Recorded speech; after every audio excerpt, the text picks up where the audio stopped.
Welcome to Oppsell, where top sales legends reveal the playbooks they hardly ever share. With your host, Wilson DK. Sales solution experts.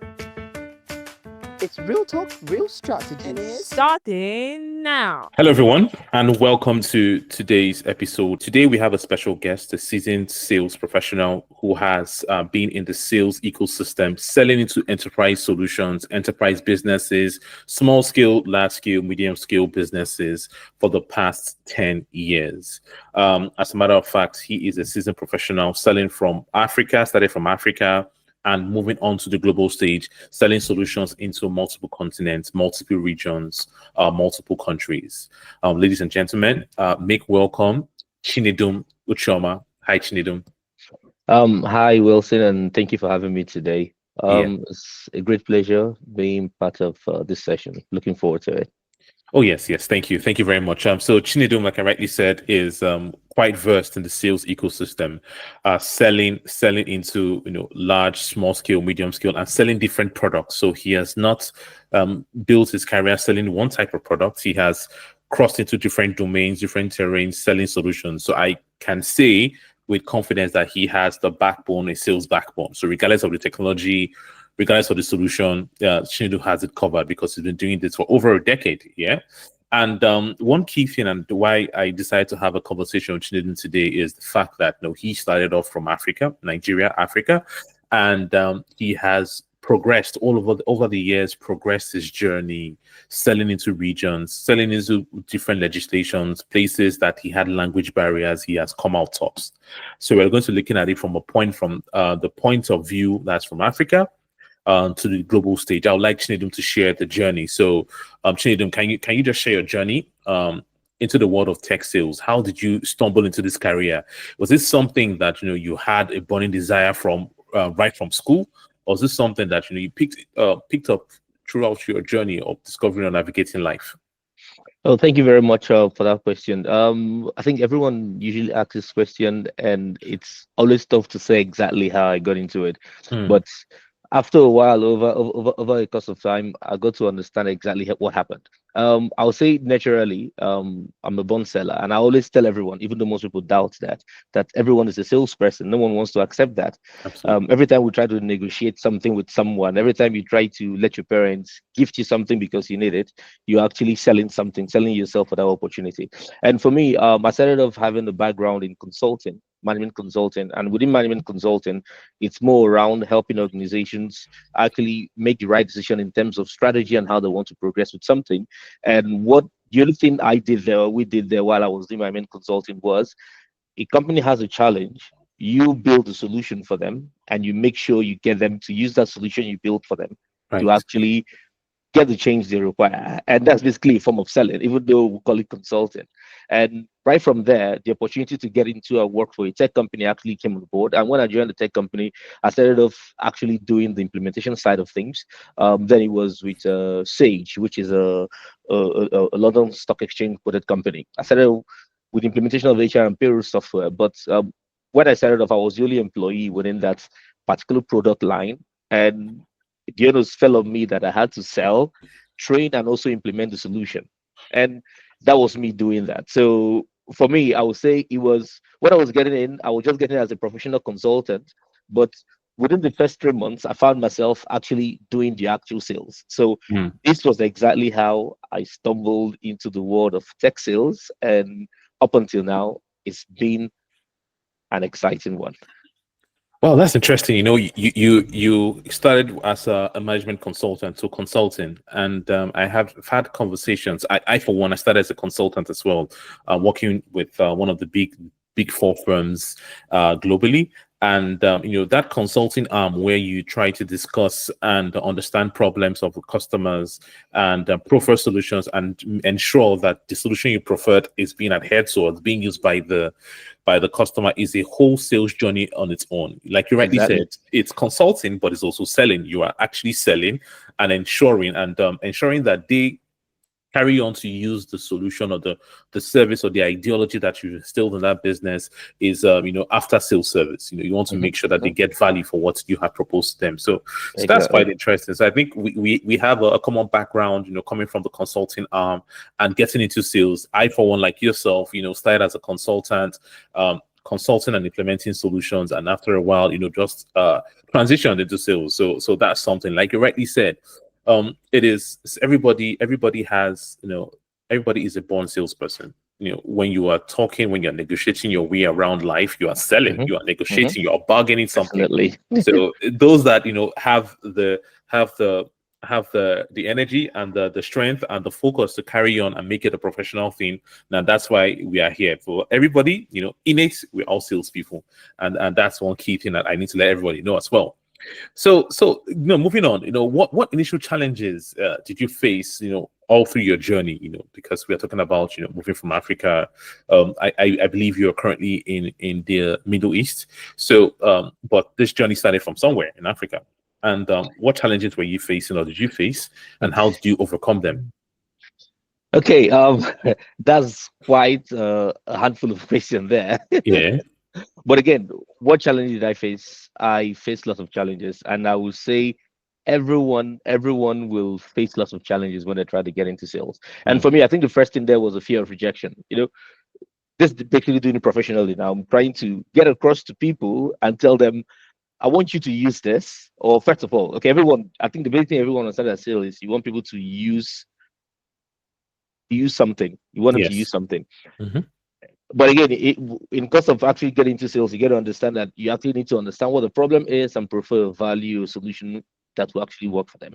But the first thing, challenge I faced was the fear of rejection. Here is, how exactly will my pitch go? Will this company like what I'm saying? If I'm cold calling, will they just hang up on me, or would someone just tell me to get off the phone? I don't want to hear you. Those things are actually very much there. Then next thing again is, you could get those moments where you're talking to a customer, whether it's face to face or on the phone, and you have the brain freeze. You don't even know what to say again, and you're just stuck there. What else do you want to respond to? They ask you a question, you're hanging there. And that thing that's very, very common again is, you find out that you can't even handle objections. A customer can actually ask you a question and you're stuck exactly there because you don't know what to say. And I think this challenge again, not knowing what to respond to, over the course of the year, you get to understand that, hey, when they ask you certain questions, you don't know what it is. It might be too technical. You leave it for your cloud engineer or for your pre-sales engineer to handle that. Tell the customer, sincerely, I don't know the answer to this question. I will get one of our technical persons to respond to that. But again, these were the initial challenges I had. Another thing again is not even understanding the customer. Some customers will come to you and tell you all your problems, all their pains, all their challenges, and you find yourself basically pirate whatever they say. You don't even figure out exactly what is going on. Then again, in the very beginning again, you might be very scared again to ask for help, or even know who exactly to ask for help within your organization. But again, I think these are some of the challenges that I've faced starting off with sales, of which over time, you basically get used to them and understand exactly how to overcome them. But I'll tell you for sure, the challenges will be there, and trying to learn every day and overcome them is something you keep on doing. Yeah, I'd like to pick up on one of your responses. You did say that you should always, when a customer do ask you a question when you're having a pitch session, or you're in front of a customer, don't be afraid of saying you don't know something. Now, many salespeople I know and I've seen over the course of time would want to be the be all know all. They want to be the encyclopedia that has all the answers. If you do say, no, I don't have answers to this question, I need to check with my cloud team, I need to check with my implementation team, will that make you lose credibility in front of or in the eyes of the customers? Okay, so I will answer your question by citing an instance here. So let's say, for example, you're speaking to the CTO of a company, which is the technology officer, or even speaking to a data engineer or software developer, and the person asks you a question. I'll just use a classic question. The person asks you, so what's maybe what? Okay, they ask you something very simple, a very simple question. They ask you something like, so this solution you're pitching here, it looks lovely, but I want to understand exactly how exactly does your database, in terms of the uptime on running, match to this competition? Or he asks you, okay, if I need to develop with this language on your platform, how exactly will it be better instead of using the competition? I see. Now, the question he has asked you, yes, if you've learned so much, if you're a little bit technical, if you understand that part of that question, if you've had those questions asked you over and over again, which you've known the answer, it's very, very common and easy for you to understand this. Or something like, again, they ask you, okay, yes, when we buy this, what's the deployment timeline like? When we start implementation, do we need to stop everything and keep doing, or do you need to pause whatever we're doing or continue? They ask you those technical things. They ask you a question. You can tell the person very simple, like last example I give now. In terms of implementation, based on the customers we've done it for, implementation runs for say about 4 to 6 months, depending on how fast they want to go. Yeah. But the question you asked me about, do you need to be doing implementation on live server, or on production, on tests, or whatever it is? I think it's best I will get one of my technical colleagues to give you this answer. I will just take note of this question and I will email you back on the response. Or you tell the person, maybe in the next meeting I'll have this person there to respond to it. So I think the first thing first, it's better you actually acknowledge that you can't give exactly the response, Right. and you respond to something that's totally off and make yourself a fool. So when those questions are asked, if you're not sure, you could ask for clarity. And if you're very sure, you move ahead. I'll use another example here. When we started off, the company I currently work for now, which is an American multinational, when we started off, a customer asked, "Yeah, you have a data center in this country." I said, "No," he said, "Okay, first wait, I said, do you have a data center in this country?" And because our data needs to be within country, in country, because of the whole GDPR policies. I also want to understand, do you have any fault domains, any failover servers, any. Hey, come on. The only thing I knew at that moment was we had a data center in that country. Well, Yeah. ask me about how many fault domains we had, which failover servers, if they need to do a DR at that moment. This period, it was so alien to me. Right now, anybody asks that question, I'll tell you clearly, yeah, we have 3 fault domains. You could spin up multiple servers on each of the domains. So I could respond to that. But at that first time I was asked this question, I didn't know what it meant. Well, I'm going to respond. So the only answer I gave was, yes, we have a data center. For the other question you asked me, can you repeat it again? Let me just take note of that. I will get one of our engineers to actually provide the answer, and I'll send it across to you. And it's the customer basically will respect you that way, knowing fully well that you know exactly where your wealth of knowledge or experience actually spans across, and you're not trying to encroach by answering gibberish. At the same time, the moment you've given that answer, it's also left for you as a salesperson to actually go and learn and understand what the answer is and why the answer is what it is, so that during the next time you face with a customer responding or asking you such a question, you could do that. Because again, there are some customers that are really, really impatient. They expect you, the salesperson, to be to know it all. So at the moment they're talking with you, they want you to provide all the answers. Okay. Now, that also just, sorry, I'm deviating a little bit, also takes up to the point where there are certain customers you're going to face with. And so, again, I'll use an example. If you're going to face a business manager, as a salesperson, you can handle that. You're going to face a CEO, you can handle that. As a CTO, you can also handle that. But depending on the depth of conversation or what exactly is the outcome you're expecting from that meeting, if possible, if you can have your core technical person, your pre-sales engineer, your cloud engineer, whoever is your core technical person, to be in that first meeting with you, do that. If you wouldn't have the person in the beginning of the meeting, just set the expectation. Just tell the person from the very beginning and say, "Hi, my name is Chinedum Ucheoma. I'm the sales manager handling this product. So this is just an initial call. I'm just trying to understand exactly what your challenges are and ask you a few questions. So in the next course of the meeting, I'll have my technical person on this call so that we'll do a deep dive based on the information I get today." Now, when you set this expectation, this person can't come and be asking you questions that are way beyond what you know. And when they also ask you those questions, you can say clearly, "Yes, I understand this question. Yeah, I'll take note of that. During the next call, we answer that." I hope that answers your question accurately. Oh yes, it does. It does. The takeaways from your responses, you have to own the narrative when you're in front of the prospects, the potential customer. 100%. If you have the information, go for it. If you do not have the information, don't make yourself a fool. by 100%. trying to respond and fail woefully, because there Yeah. you are trying to save face by answering the question, but if you give a wrong answer, you're not saving face. You're just trying to throw that deal away. So the key thing, like you rightly said, when you start the meeting and you're meeting with a CTO, you need to set the record straight, set the narrative, let everybody know from the top that, look, these are the expectations from this meeting.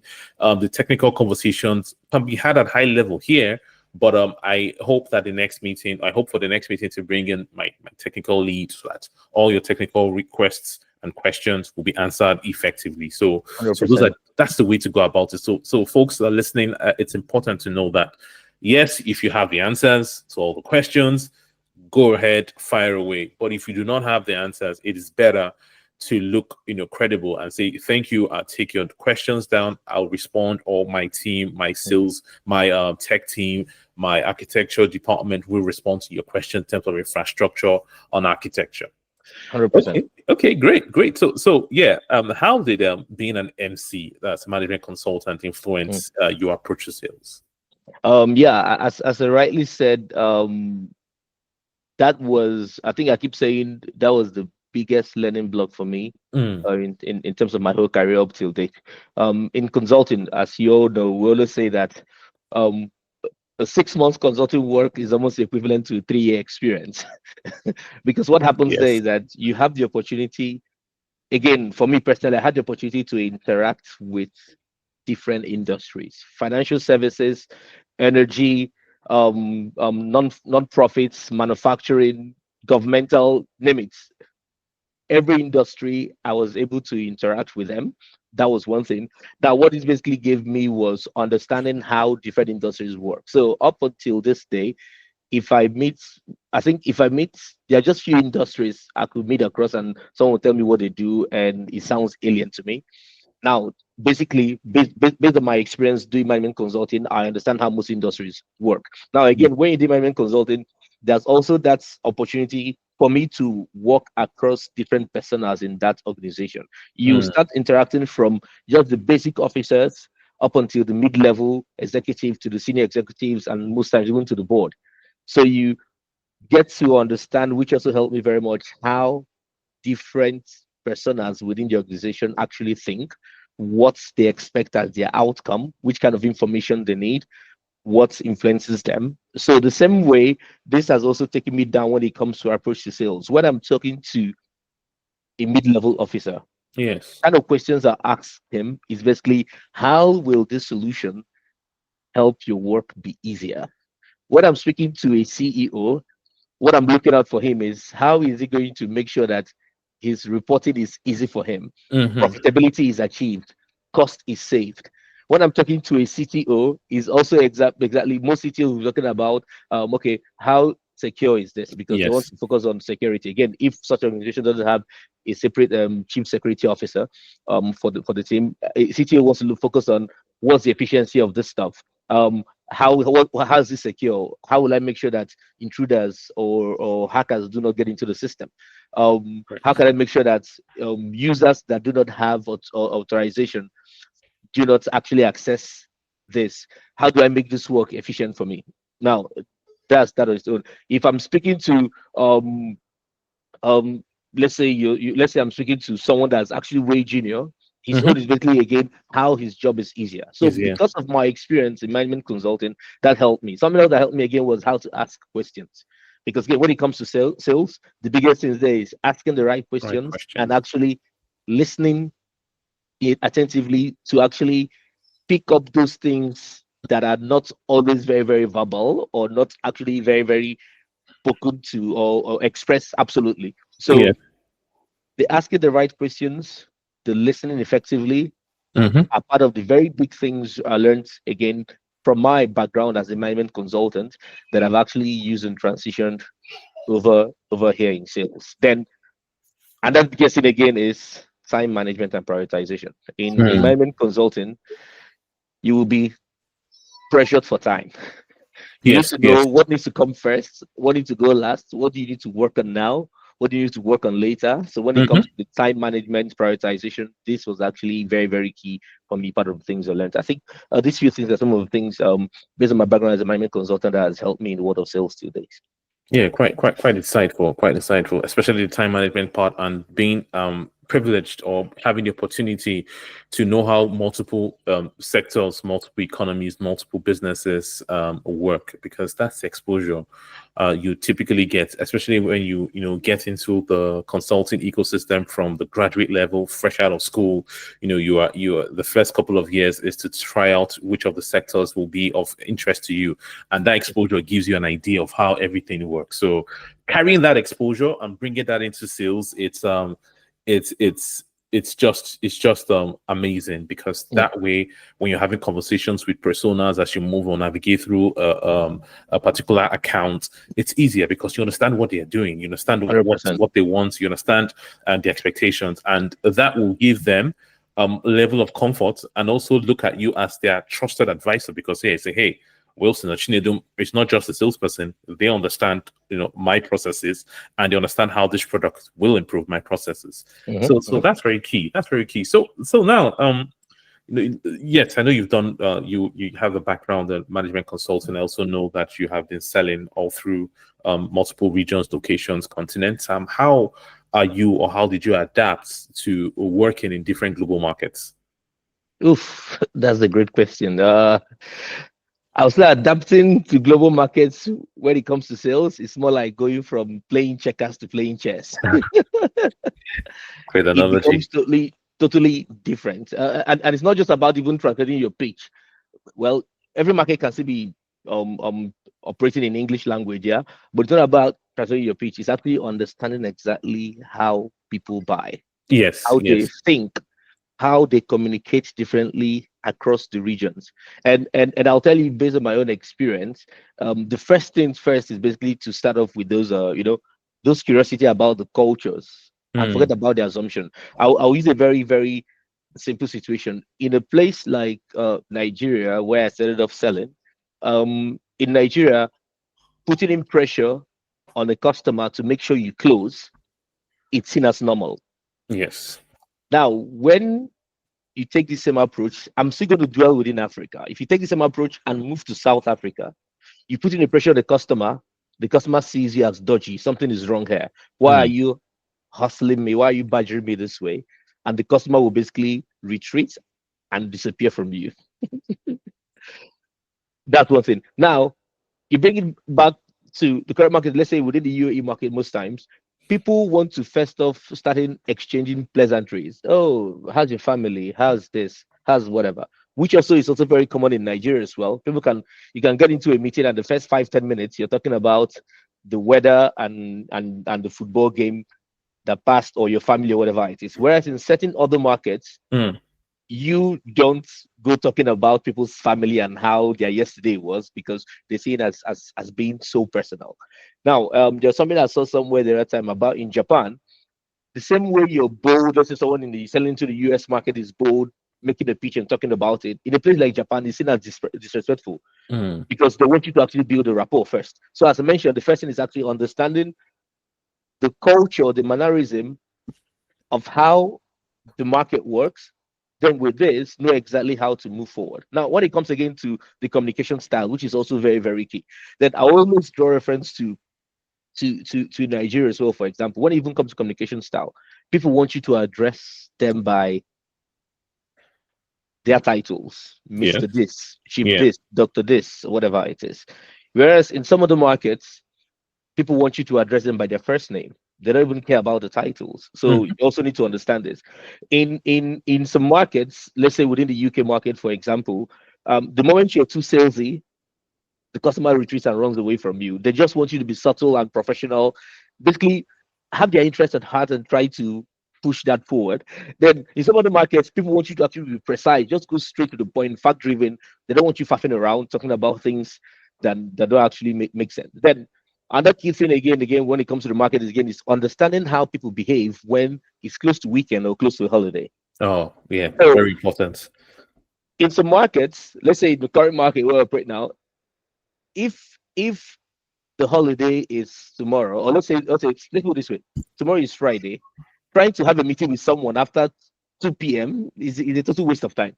You said the person said a meeting. Can we have a meeting 3 to 4 p.m. on Friday? He'll tell you no. is a total waste of time. Now, if there's a holiday on Friday, there's a possibility that this guy is going to go and leave on Thursday or he's going to go and leave on Monday. Yes, So try yes, as much as possible to have your meeting Monday, Tuesday, Wednesday. Leave Thursday and Monday alone because this guy will likely take a leave on Monday for a long weekend or take a leave yes. on Friday for a long weekend. So you need to also understand how exactly it happens. And then something else that's also very key again is different markets are very slow in their processes. Remember again, I said in Nigeria, it can be pushy. You want it to go fast, fast, fast to move forward, depending on the size of the deal, whether it's a long sales process or a short one, who's making the decision on whether the money is there or not. In some other countries, they want to take their time and make sure they understand everything the way it's going and all that. Then I think one of the something else that also helped me so much when it comes to transiting to different time zone was understanding the partners, the local partners within that market. You know, trying to learn from them because they already have experience within that market. So I Yeah. basically had to leverage them for those introductions, go sell with them where the case might be, and actually, take the clues from them and how they actually open the conversation and how they actually had this or interacted with the customers to actually know how it works. But I think end in end, which I'll say basically looks encompassing all this empathy. The moment you actually know how to build empathy and you're pretty slow and open to learn, you will pick up each cue from each market, each global region, what exactly makes sense to them, Mm, how exactly you need to approach it, and actually how you need to move forward. I think another very common thing again, which you also know most of the times, again, I'll just try and say again, for us in Nigeria and most part of Africa, yeah. when people have pets, but no one actually holds their pets there to them. Now, when you actually transition to other markets, which I also experienced, you have a meeting with someone and someone calls you and tells you, I'm going to cancel this meeting because my dog is sick. I took it to the vet. And for most of us, it felt weird initially, but after a while, I found that this is actually the culture. Once Yeah. you understand how these regions operate, you actually start getting used to it and know why things work the way it works and basically blend into the system. Yeah. Mm. Yeah, so culture is key. What might resonate in Africa, what might resonate even in countries in Africa might differ if you move from one country in Africa to the other country. Let alone, when you're moving from continent to continent, like you rightly said, in Africa or in Nigeria, let's speak for Nigeria, maybe the culture has improved right now. But I do know that pets, we don't hold them too dearly, so Yeah. we can actually go on and forge ahead with meetings. We can forge ahead with meetings. We can forge ahead with conversations that we have already pre-planned. But here, of course, working in the West, selling off in Europe as well, I found that this is actually very, very sensitive. This is a touchy point. Once when pets are ill, when pets pass, you have to have empathy and understand that. So, like you rightly said, and there's this common saying that we say when you go to Rome, you behave like the Romans. Romans. Yeah, because you need to understand how they do things, so as not to come off in a bad way, even if you have pure intentions. So that's very key. So looking at just to touch on and further elaborate on what you just said, what key lessons have you learned about resilience and growth in sales? We talked about empathy, talking about learning, but what are the key things beyond all this have you learned about resilience and growth in sales? Oh, great question. I was saying when it comes to sales, it's one of those fields where resilience and growth are not just nice to have. They're the only survival skills you need. Absolutely, absolutely. They're the only survival skills you need. And I think one of the biggest things you just get out here is when it comes to rejection. When you get that no, when you get that no, you think your world has come crashing down. The no, it's not no to you. I think Yeah. that's one of the things that it's not no to you as a salesperson. That no basically teaches us one thing. It's just about the product or basically how you pitch the product or your timing of pitching that product or even the customer's mindset when you pitch that product. Now, the worst thing any salesperson or myself will do is basically taking the rejection personally, thinking, oh, this Oh, person yeah. doesn't like me Mm, because of mm. whatever it is. The best thing is basically to analyze that particular rejection you got and okay, what happened and how can I actually improve on this to actually make it make sense. So it basically means you just to use each rejection more or less as a feedback loop to get better. That's where you're going to learn faster and better and all that. Now, something else again when it is again is something that definitely help you, hey, when it comes to consistency. Mm-hmm. Now, how well do you get on your calls, follow up, reach out, build your pipeline, and actually move towards closure?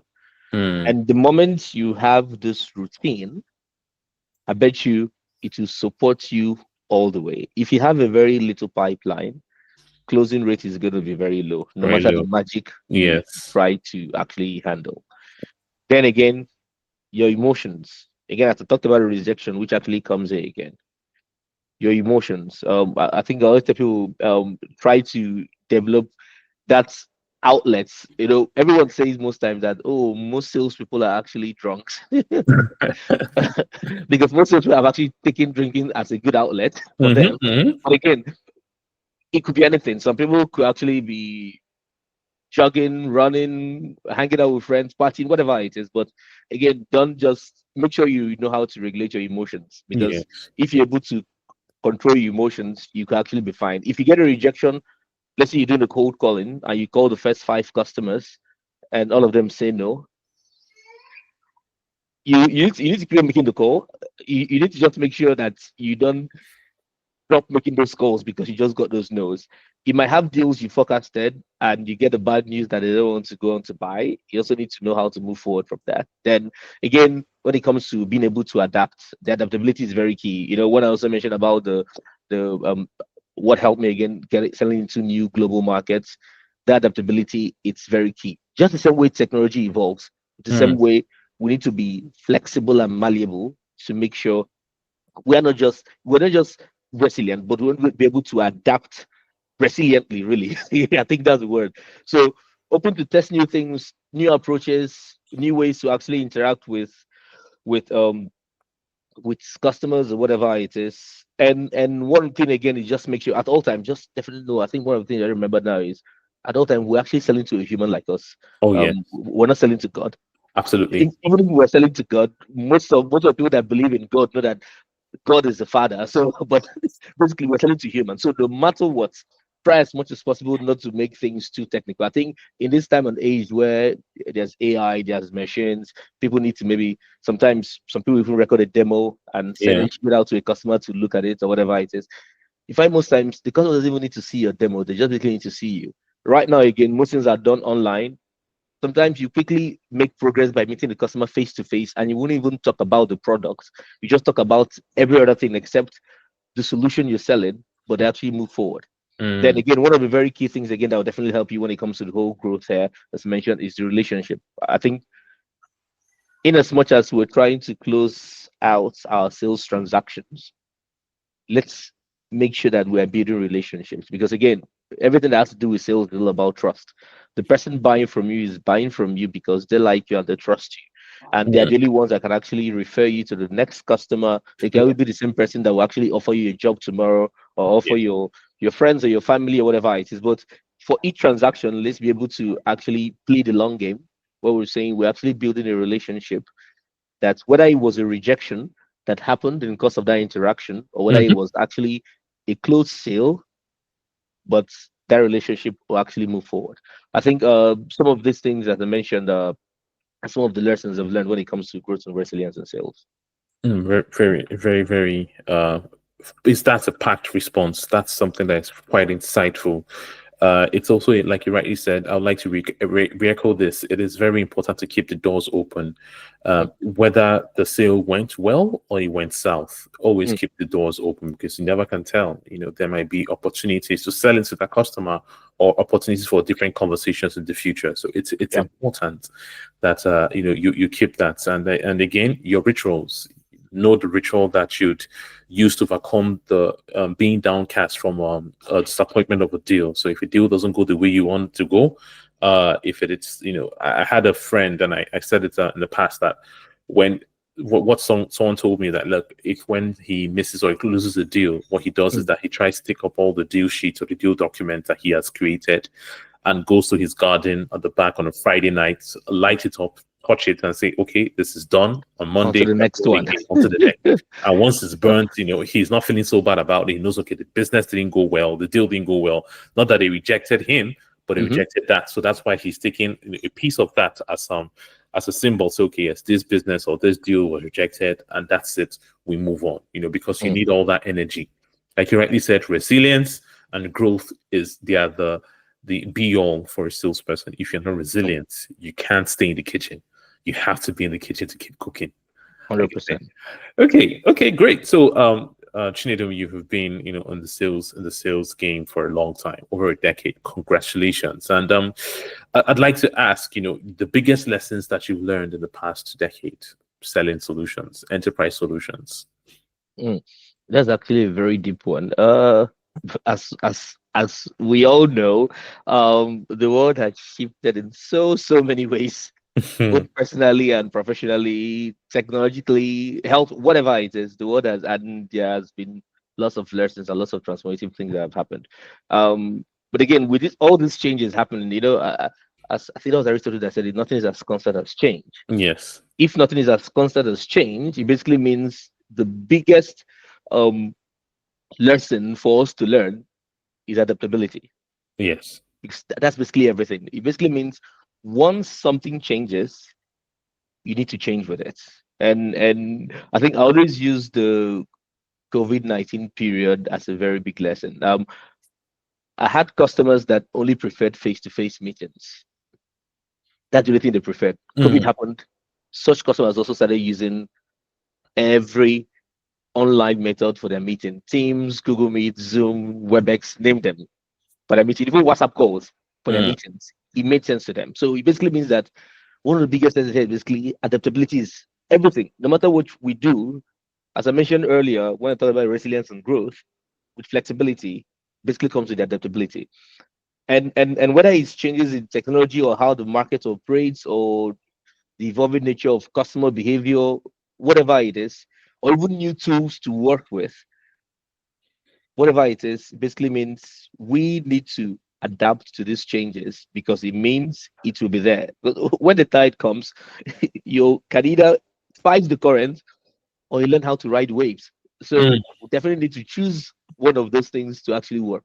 And if we're not very, very much adaptable to the situation, we lose out. Then again, I think one of the biggest things again I've also learned, or biggest changes I've also experienced, is learning never stops. I'm Igbo, and we have this saying where they say that I'll say it in Igbo and interpret it. They say, "Amamihe diko ko here, and a future," and it basically means knowledge is like a forest. You can never, no matter how good you are, you can never get through the nooks and crannies of a huge forest, no matter how it is. And it basically means that learning never stops. You can be selling a new product, as I mentioned, you could be selling into a new market, a new industry. There's a new industry trend. Prior to in 2025, from 2020, let's say from 2023, everything about AI was very, very fuzzy, not clear. But right now, everybody's talking about AI and GPUs and machine learning and all that. It's a market change. There's an example we always give. We say, right now we have social media managers, online gamers, whatever it is. 10, 15 years ago, those roles never existed. Yeah. And it basically means people are actually learning. So learning never stops. So when it comes to personal development, it's one of the key things we actually need to actually hold forth to, which is one of the things I've held so much to again. Because the moment you fall into the trap thinking that you figured it out, or that you've gotten to the finish line, I can bet you that is where your growth stops. It stops. And to be successful in sales or even in life in general, basically means we need to continuously seek knowledge, actually, to keep growing. Then I think if I should think so, okay, I talked about relationship the last time, which I mentioned. It's very, very, very key. It's something we don't even need to forget about or even take it away by that whatever it is that happens. And again, success is personal. I think I'll say that as well, because different persons have what they define their own successes as. Some people want to smash their target. Some people want to have a good work-life balance. Mm. People just have different things what success means to them, and understanding this again will basically over the course of the year has basically told me, okay, what is success to me at each point in time? What do I want to achieve? Mm. What do I prefer, or am I going to be focused on people's expectations? Do I want a raise or a promotion, or do I actually want to hit my targets and make my commissions? And moment you get that again, it becomes actually very, very, very, very key. And I think another big thing again is, please, your health is your wealth. For all of us that are in sales, and for me personally, as I mentioned, there is that pressure of, Mm. listen, if you're, you know the way it is in every organization, even if you're a boss, there's a boss that's your boss. Yes. So if your manager doesn't pressure you, a customer will pressure you. Perfect. Yes. Then if you leave work, your family will pressure you, your friends will pressure you.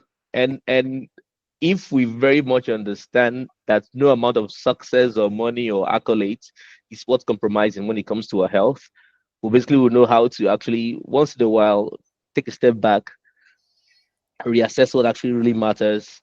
How do you need to move forward? How do you need to take care of yourself, your mental health, your emotional health, your physical health, whatever, your whole general well-being, and Mm. just make sure that we actually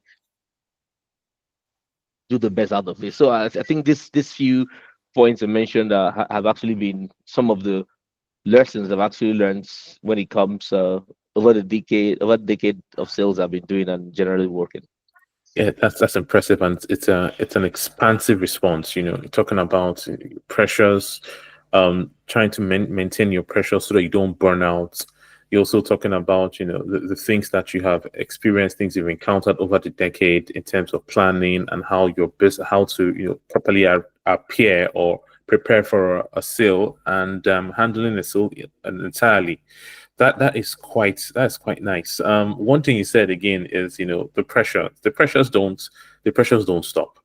You need to find a way. You need to find a way to ensure that you handle that pressure, because if you don't, you lead to burnout. So it's whatever you do.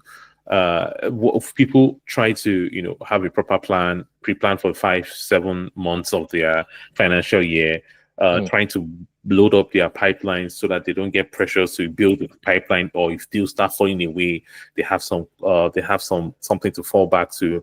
People also try to depressure their ecosystem by ensuring that they do proper deep dive, proper customer discovery, needs analysis to make sure that they are talking to the right people, having the right personas to discuss with, so that not when you get into the sale or into the account, you find out like, oh, hang on a minute, you're not the right person I'm meant to be speaking to, and you've gone 2 weeks or 3 weeks into that. So that is a lot of time, and time is money in sales. So yes, that's quite nice. So I'd like to ask, how do you normally approach? Because of course, why I'm asking this is that you have been here for a long time, and of course you have seen sales. Sometimes enterprise deals are very long cycle. A case in point, there's a deal that I was handling a couple of months back, and the deal was close to 2 years, right? Mm. And you still have to deliver on your numbers, but the sales cycle sometimes, if you don't dot your i's properly, if you don't cross your t's properly, that long sale in an enterprise account would get cold. So Mm. how do you approach long sales cycles in enterprise deals? What are the things that you need to do, things you need to check, things you need to make sure are in place, so that first off, the deal doesn't go cold, second off, you have the right people engaged at the right time, and the third off, you have the right amount of stakeholders involved in the whole process. All right. I'll say that enterprise sales Mm. are just like running a marathon. That is exactly where we build our endurance tests Yes. as salespeople. And I'll tell you, this is basically where these enterprise sales are basically where we get the chance again to build our relationships and actually demonstrate real value when it comes to dealing with our customers. Because again, as I mentioned, this is like an endurance test. It's basically going to require that careful balance for your patients, your strategy, how do you build a relationship, and how do you actually go through the whole process of the sales process. Now, again, when it comes to me approaching the enterprise sales, the first things first there is actually to deeply understand the customer's need and pain points. Mm-hmm. And why do I say this? The moment you understand their needs and pain points, that basically gives you more or less like the foundation of how to approach and go on with this. Now, you understand with this, you know exactly how you engage in the discovery, you understand the business, you map out the decision making process, which is very key. Remember, the enterprise business is basically means there are going to be lots of personas within that account you'll be talking with, which means you need to understand what is the decision making process, who's the Right. final decision maker, who signs the check, who's the influencer, who's an advocate within this account, who loves your solution, and all that. Now, and once you understand it, that basically takes me or whoever again to the next step where you need to build the relationship across these different levels. And Mm-hmm. for enterprise deals, if you're going to be talking to only the CEO or the CTO, I can bet you that you're going to likely lose that deal. Oh. Everyone within the value chain, from the lower officers, from the person that's been told, hey, can you please put this data together and send it to Chinedum, Mm-hmm. to the CEO or the board chairman that will sign off that deal, if you have access to them, need to understand and build a relationship across all those levels. Each player, each key player, what are their roles in this sales process and decision making process, and how do we move forward? Now, again, I'm sure if you understand what they need and how they need to progress within each step along the way you're having a conversation with this customer, always add value. There's something I do most times. So let's take, for example, I finished the whole discovery. We've had a conversation. The discovery process is very straightforward. Trying to build out what the solution they need is very straightforward. Most times, the challenge is maybe if you're going to have a POC, which is a proof of concept, Yeah. or if you're going to keep it for the decision makers to actually start doing whatever they need to do to make a decision. That's actually where the waiting is long. Now, whether it's going to be a POC or it's going to be just waiting for a bot to sit or whatever it is, or okay, let's park this for now. Because I was let's park this for now. We're going to start off again in a new financial year, whichever it is. What I always do is at all times, anytime I see any, so I have a customer that's in retail industry. I say, oh, there's this new information or this new or research or whatever it is about the retail industry that's come out, the retail industry trend, whatever it is that's out, whether it has to do with my own organization where I work currently or just a general information, I just take the link, I just basically send an information to everyone there. Now, what it basically does is it basically leaves me in the eyes of the customer. I'm in their mind, I'm in their memory. I keep on being there. Yes. Sometimes I'm not just saying I want to follow up on this to know what the process is. You're just basically setting something that's very different that will bring value to them and they actually understand how to move forward. Now, aside this again, staying organized and documenting everything is also very key. Now, why do I say this? Most times we get into the meeting and the customer says, okay, we're done with this. We're going to have our next board meeting. Today is, let's say, we're going to have our next board meeting. The person gives you 2 months ahead into the future and tells you after the board meeting, we should know the next how to progress again. You may get that date. What I do, I'll go to my calendar and go and fix that date in there. Then I will do it two weeks earlier before that date as a reminder. What I'm basically doing is 2 weeks before that date, I'll send an email to the customer. So I'm just checking on you to know that everything is going on nicely. I know you mentioned you're going to have your board meeting on this date. I wanted to check in whether there's anything you need us to assist you with to make sure Yes. that the presentation at the board meeting is going to make sense. Now, it is left for me to stay organized and document everything and make sure I track each milestone in the process. Because for me, the end game is closing this sale. Now, I think one of the biggest thing again when it comes to enterprise sales again is understanding the internal politics and the buying process. Remember what I talked about understanding personas within this Yes. account.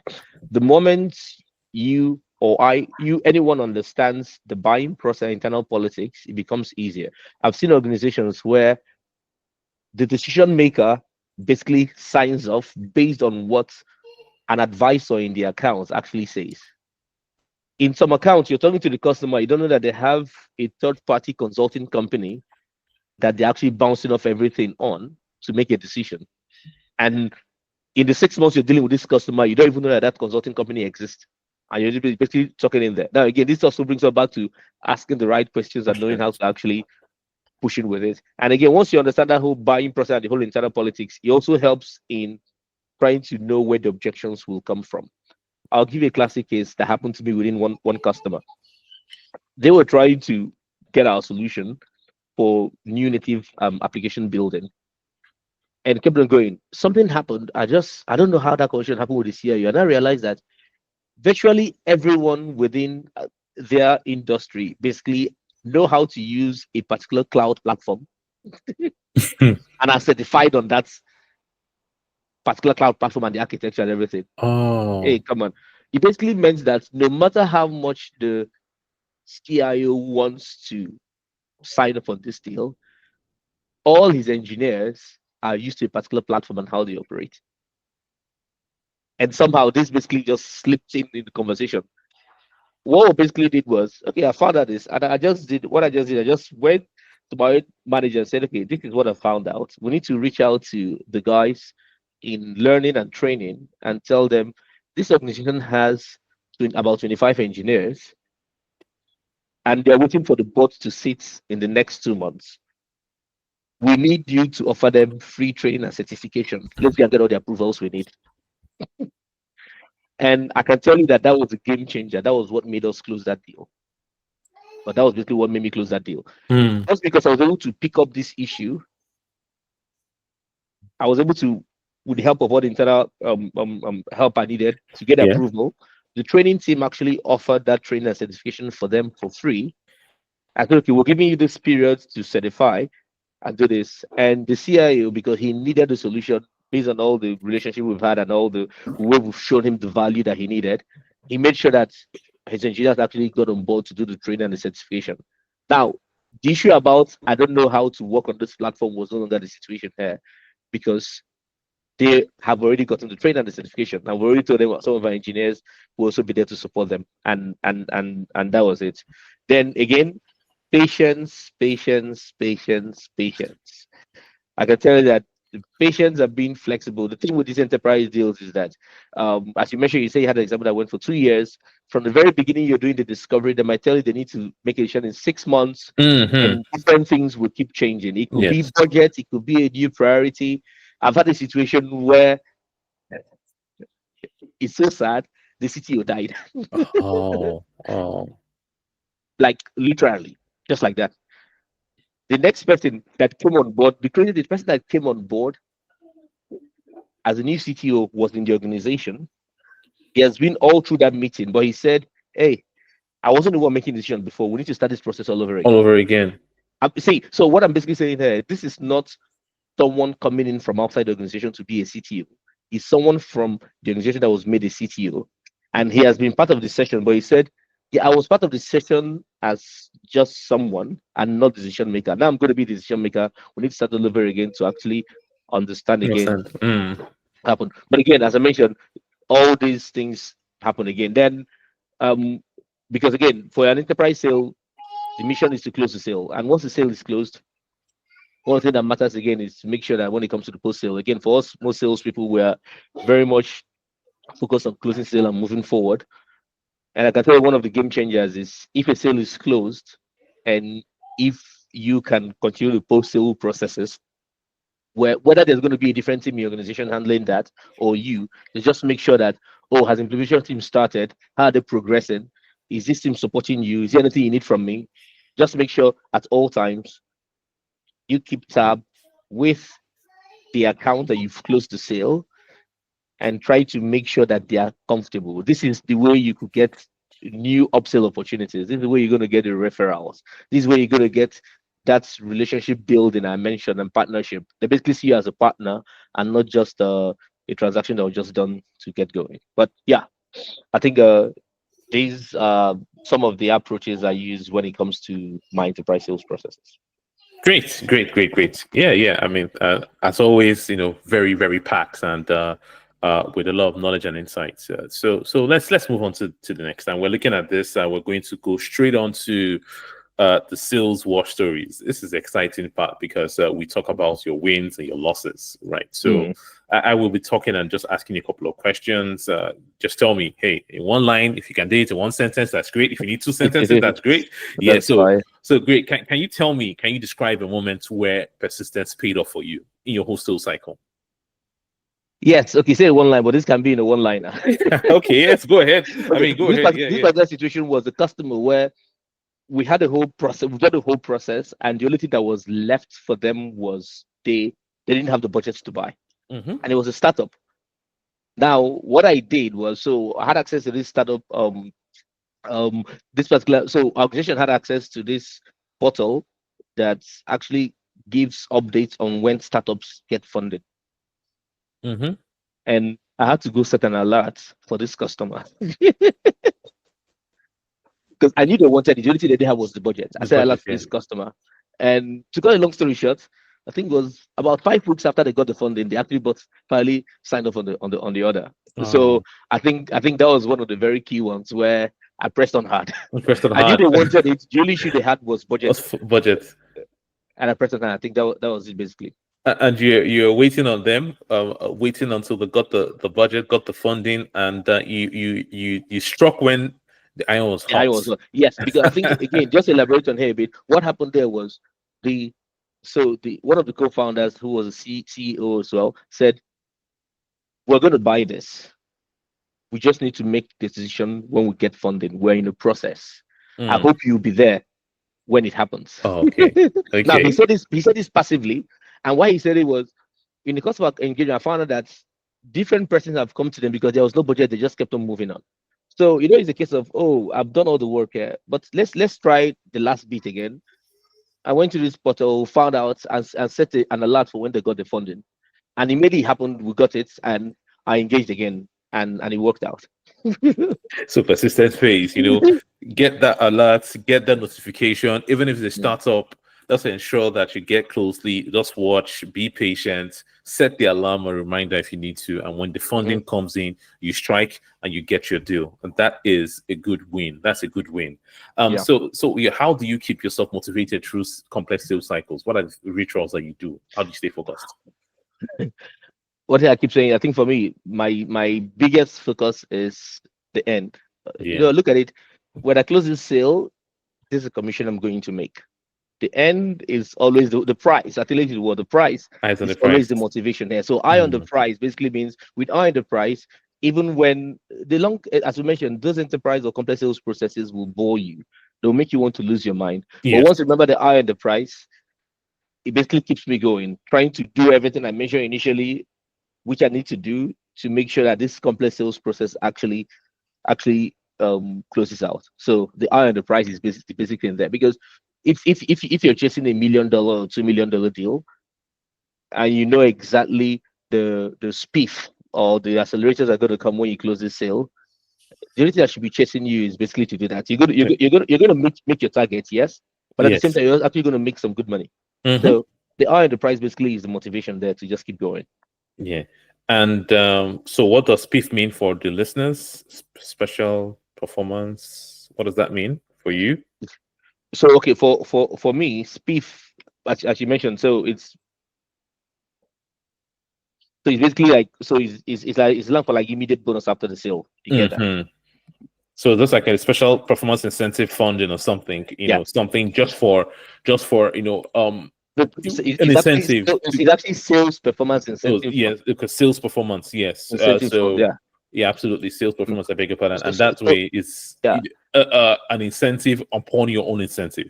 Yeah, so it basically means I'll give you a classic example. Just imagine where let's say they say if you close, okay, let's put it this way. If you close a deal, definitely you get a commission. But if you close a Yes. deal that's over a particular amount, you Yeah, get yeah, two times your 2x. your 2x of your commission. So that's another way. Sometimes again, it might be a case of if you close this sale within this period, within a particular timeline, you get 2 times or 3 times your commission. Sometimes it might be an accelerator, maybe 20% markup on whatever it is.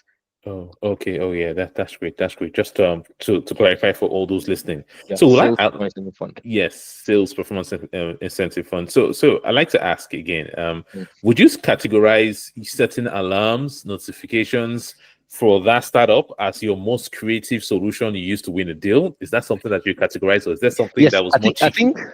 I think again, I think it's one of the that I would say that was yes one, But the other one of the other one, something else I also said that was very creative was, so we had a customer that was, again, I had a customer that they were building a solution Mm-hmm. and they needed our solution to integrate to their existing solution. They were building a solution in-house, but you need to do some integrations. And they said, we don't know how this thing is going or what, the fake answer you get. We don't know when will be done or how it will progress. And one of the things I discussed with the customer to do with them was very simple. I just said, okay, can we have some cadence calls, Yeah. bi-weekly cadence calls? What are these calls? These calls are basically for us to check in on you to know how you're progressing with what you're building. Hmm. And that was it. So as I mentioned again, it's the other one I mentioned about putting the what's the word again? The reminder for the customer to do whatever we did for them to get it funded and move forward. That I did that, yes. But the other one I mentioned I did again was, okay, we just set up every 2 weeks. We had a call. The call was 15 minutes call, very simple. Hmm. Okay, so how are you progressing? What have you done so far? Let us know. We have our engineers who can help you with it and see how it goes. And again, it worked. This thing is that it's not going to be a one size fits all. I've done this with the customer. The customer refused, and so when we're ready, we'll let you know. Mhm. I've done with some of the customers, and they're happy to actually. Okay, that's fine. We could get into that place and get it done. I've done one where I told the customer, okay, I have my cloud engineer. Can you basically send through what you have? Let's just have a look at it and see what we can do for you. Mhm. So again, different customers, different approaches would work for them based on what they are looking for. Some customers basically are looking for who is actually fully interested in me. Some are looking for, no matter my size, who wants to do business with me. So different people have different things they're looking out for. They want to find out who's giving me value, who's giving me the best discount. Hmm. It could be different things. But again, yeah. So as I mentioned, in as much as trying to put the alert for this customer when they get funding was creative, but this other one I told you again, where I told you, let's be checking in on you every 2 weeks. Let's just have a general review and know how you're progressing. And it was fine as well. And the customer was happy to go with that. And with that, based on the timeline they gave us, they actually finally made the decision way earlier because I think I was in their face at all time with my cloud engineer. Oh, But oh. again, each time we had that meeting to find out what's going on, we would talk about different things, profile some solutions of what they need to do, and each of the solutions, okay, based on what you're doing, if you do it this way, this integration will work this way, and in the end, they actually basically saw me as a partner, or organization as a partner for what they are looking out for. Hmm. Yeah, that's interesting. So it's like you said, and for you to do this, you need to have a full on understanding of the product, the sales ecosystem you're in. You need to have a full on understanding of the personas you're dealing with. You need to know them so that you can know when to throw in offers that will make them or make that deal come your way. Like you said, you're offering meetings in 2 weeks, bi-weekly meetings, and people said, "Oh yeah, that's great." And people said no, but you kept Yeah, on throwing up other things. So yeah. it's great. And the only way you can do that as a sales professional is if you've done your homework on that client, on the Mhm. prospect, understood who their personas are, had rapport with them, and Yeah. know and size them up, emotionally, mentally, listen to the cues, the verbal cues, the non-verbal cues, and you now throw in the sweetener. Say, okay, hey, this Mm. is the sweetener. I'm going to have you and my architectural team every 2 weeks. We're going to be having discussions on how we can help. Or you can throw something else. Say, okay, yeah, there's a free webinar. I could help you do a couple of things just to make sure that you win a deal. So those are creative strategies. But like you said, it's not a one size fit all. You need to Yes, understand. You need to understand the situation you're in, and 100%. before you throw in a solution, a creative solution that would help you win the deal. Mm. Okay. So to wrap it up now, I mean, this has been a very, very exciting conversation. Any advice for the top sales professionals? What advice would you give someone trying to enter tech sales today, especially those in the MC background that's listening to this and say, "Oh yeah, I like this. I want to jump in," like Chinedum has done. Yeah. So what would you advise them? I'll just basically tell you, don't take the no to heart. Okay. Yes. Yes. Do not listen. Do not take the no to heart. I think everyone says, "No, I can't sell. I don't know how to convince people.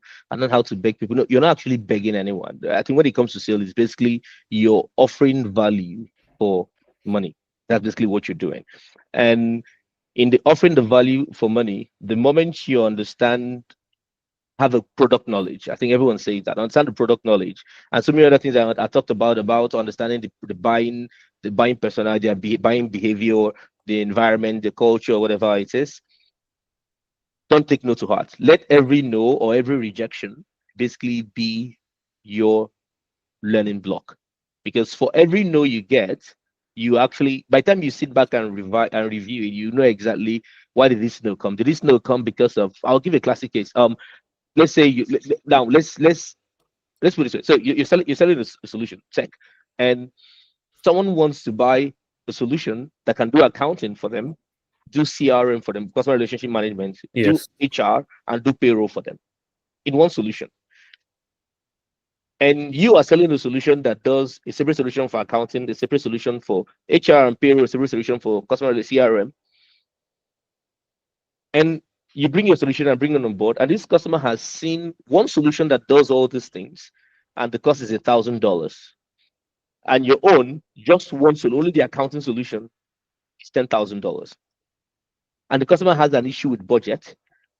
Let's even forget about the budget. Let's even say that this other solution that does everything can fit, is a perfect fit to their purpose, to what Mm. they're looking for, to their needs. No matter what you do, no matter how fantastic or creative you are, every business is looking out to value compared to the spend to actually bring this value on. They're going to tell you no. They're not telling you no because you don't know your job, or because you didn't pitch the product or your solution perfectly, or because your solution is not a good fit, or because you didn't know what you were doing.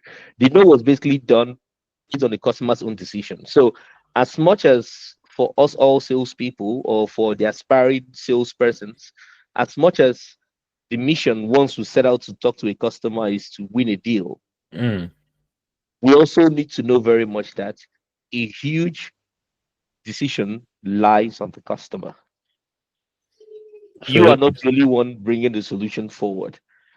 Most times, we close our sales, the combination of our solution is awesome, we're great, we came at the right time, the customer has the budget, we offer them the best price, we offer them the best, maybe even the best approach on how we actually engage with them compared to a different competition. So there can be varying factors, and I can tell you that you can be good at all the other factors that are dependent on you, but the final decision making lies on the customer. If they Yes. don't have the budget, they don't have the budget. If the customer doesn't want to buy, they don't want to buy. If they choose to buy from their sibling or their relative that sells in a different organization, they're going to buy from that person, no matter how amazing you are. So never take no to heart. Just see no as a perfect way for you to understand what happened, learn, as I mentioned, be adaptable, be flexible, be resilient, and just on to the next one. That's what I always say. On to the On next to the one. next one. The moment the no is said, on to the next one. Because sometimes they'll say a no. If you're able to find out exactly why they're saying a no, Mm-hmm. some customer will tell you, no, we made a decision to buy from another person. Why do you want Mm-hmm. to buy? They tell you, some won't tell you, some will tell you because most time when they say no, most time for me, I always try to find out why exactly they Why? said no, because again, it also helps me. Some people, if they tell you no, don't just move out. I've tried to find out why they said no. So we'll tell you, oh, we don't have the budget. Because you find out that the no they're telling you is just an objection that if you're even able to solve, they might actually buy. So they don't have the budget. You might try to give a discount or give a payment plan for them to pay for it, or you kind of funding for them to pay for it. Some no might be that we bought from this other person because of whatever it is. I'll give a classic case again. I had a customer that wanted to change their software or their solution for our own analytics, and if everything was fine, let's say, okay, no, we'll move forward again. I asked him, but why won't you move forward again? He said, the issue is this: the current solution we're using, they basically released a better version, that's BATA, of Yes. better, yeah, of Yeah. of this analytics solution, and they have offered us for free to use us as testing for the whole Mm-hmm. process. no matter how fantastic my analytic solution was, they weren't going to move forward with it. So what they basically like, oh, that's okay, thank you. We'll stay here looking forward. Then just imagine I went to beat myself up saying this customer didn't buy for whatever Yeah. reason. Whereas the reason they didn't buy, I couldn't even do anything about it. Yeah, The because customer they just had a offered them better something version. Yeah, which was, I mean, something like beyond what you could offer. we could offer. Yeah. So Yeah. so as I mentioned, never take no to heart. Just see no as a learning block. And once you get to know, on to the next one. There are lots of other fishes in the ocean we could catch. On to the next one. A lot of fishes in the ocean. Go hunting. Don't Go don't hunting. sober. Don't sober up. Don't sulk. No, go Just hunting. go hunting. Keep going. Keep going. Until you get the. All you need is just one yes. 1,000 no's yes. Yes. But one no is you are closer to your yes as you're getting Yes. the no's. You're getting closer to your yes. So keep going. Yes. Keep Yeah. going. Keep knocking on those doors. And to wrap it up, I just want to ask one final question before we get to the end of this conversation. What skills have contributed the most in your sales success or your success in sales over the decade? For me, okay. So I always say I don't have to interact with people, but if it comes to sales, I'll tell you clearly, knowing how to ask the right questions Asking the right and questions. knowing how to listen. Active listening. Active Right. listening Active is listening, very, yeah. very key. Yes. Now, why I put it this way is if you could just ask the right question, stop talking, just listen. When you're listening, take notes of some of the things the customer will say. I'll use it as an example again. So let's take, for example, you ask customer, okay, so you mentioned that currently you have, I'll use a classic, currently you mentioned you have an ERP solution, but you want to change it. Can you please tell me why exactly you want to change it? He will tell you, oh, it's an old solution. When I joined this company 5 years ago, that's what they've been using for the past 10 years. It's been there. But I think we need something modern and something fresh, you know, to get it. We need something new. This is a new period. The customer has not said anything. That's a simple truth. He has not said anything. Yes. Okay, just ask the person again. So what exactly what are the good things this solution does for you? Or you basically tell him, so what are the things you're expecting from an ERP solution that your current solution doesn't do for you? Now, when you say this, you're going to see a kind of warm open. This guy will start saying everything. And this is where you need to grab your meat. This is where you need to take those notes down. This is where he's going to say every challenge he's having. Now, he might say some of the challenges, he won't elaborate so much on it. Remember the example I gave you how he said the first one want something modern and fresh, which means nothing. Nothing. The moment you're able to pick up the next thing he says, that helps you to ask questions further and further. You find that you might even must have prepared your own questions of what you need to ask. You might not even ask anything from whatever it is you've prepared, but every question you're going to ask will be from exactly what you've heard him say, based on what his challenges are or what his issues are, and you basically ask more questions. You listen and you progress from there. So active listening and actually asking the right questions are actually some of the biggest skills I would tell everyone. I think there's a way you put it. They say that you listen more and talk less. Then something else I will say here again is is prospect as though you're going to live forever. Yeah. You see when they say prospect as though you're going to live forever, and close as though you're going to die today. Exactly. But Because that's very key. Yeah, go ahead. Explain that. Explain that. Your prospecting, which is basically your lead generation or your lead generation, converting them to opportunity, is basically going to be the lifeblood of how your close is going to be.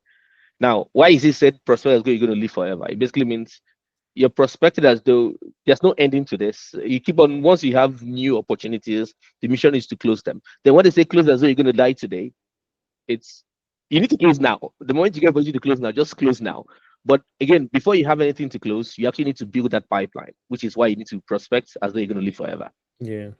So I think these are very important. So just to give you a summary, listen actively and effectively, ask the right questions, and build your pipeline. So that's the three key things: active listening, asking the right questions, and build your pipeline. And with that build pipeline, you came up with this what I call it, this catchphrase or catch sentence: prospect as though you're going to live forever, but close As as though you're going to die today. tomorrow or today. Yeah, No, today. they'll die today, not tomorrow. So that gives you an idea as a salesperson what you need to do. Your pipeline is your asset. Your biggest asset as a salesperson is your pipeline.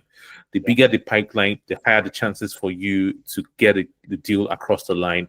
The higher the chances for you to meet your targets, and it makes sales very easy. All right, 100%. asking the right questions also means that you've understood the customer, you are listening to what the customer has been telling you, and from what you've heard, you are asking the right questions. Then when it gets to closing, you have to be very rugged and dogged in your negotiations to ensure that you do not leave money on the table. Chinedum, this has been very, very, very insightful. It has been fun listening to you, listening to your experience in the past 10 years. I'm sure the listeners would be happy and would be satisfied, with all they've heard from you. So if they want to reach out to you, how can they reach out to you? To connect, to hear from you, where are you active? I think in all social media, again, we're professionals. Everyone wants to use the LinkedIn. So on LinkedIn, my name Chinedum Ucheoma. So Chinedum Ucheoma is my name on LinkedIn. Chinedum, CHINEDUM. Then my surname Ucheoma is UCHEOMA.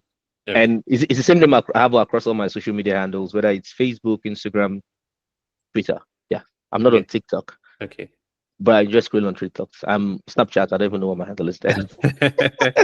Okay. But yeah, so you can reach out to me on there, and I'm happy to connect with anyone. All right, great. Chinedum's handle will be on the show notes. So just reach out to him, connect. He has the experience, and he is fun to listen to and fun to discuss with. And is a life of he enjoys a good life.